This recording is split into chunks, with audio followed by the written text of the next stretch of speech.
પાટણ જિલ્લાના રાધનપુર સાતલપુર વિસ્તારમાં જે પીવાનું પાણી આવી રહ્યું છે એ ડોળું આવી રહ્યું છે। કાલે અમે કાર્યપાલક ઇજનેરને પણ ફોન કર્યો હતો અને તેમનું કહેવું છે કે તમામ જે રાધનપુર શહેરના અથવા તો રાધનપુર ગ્રામ્ય વિસ્તારના અને સાતલપુર ગ્રામ્ય વિસ્તારના જે સરપંચો છે એમને સૂચના આપી છે કે આ જે પાણી છે એને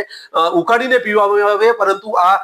અમોએ જ્યારે સરપંચોને વાત કરી ત્યારે આવો કોઈ મેસેજ ન હતો। ત્યારે રાધનપુરની જનતા અને સાતલપુરની જનતાને અમારી અપીલ છે કે જે ડોળું પાણી આવી રહ્યું છે એ ઉકાળીને પીવામાં આવે, કારણ કે આ જે પાણી છે એ રિફાઇન કરવામાં આવી રહ્યું છે છતાં પણ એની જે ડોહળા છે એ પીવા લાયક નથી એવું કાર્યપાલક ઇજનેરનું કહેવું છે। ત્યારે રાધનપુરની જનતાને અમારા ન્યૂઝના માધ્યમથી અપીલ કરવામાં આવે છે કે તમે જે ડોળું પાણી છે એ ઉકાળીને પીવો, અને રાધનપુર અને સાતલપુરના તમામ જે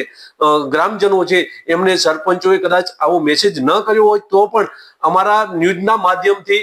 જે કાર્યપાલક ઇજનેરનો જે જવાબ છે એ માધ્યમથી અમો તમને આ ગરમ પાણી પીવાનો આગ્રહ રાખીએ છીએ, જેથી આવનાર સમયમાં તમારા બાળકો, તમારા માતા પિતાને આવો કોઈ પાણીજન્ય રોગ ન થાય।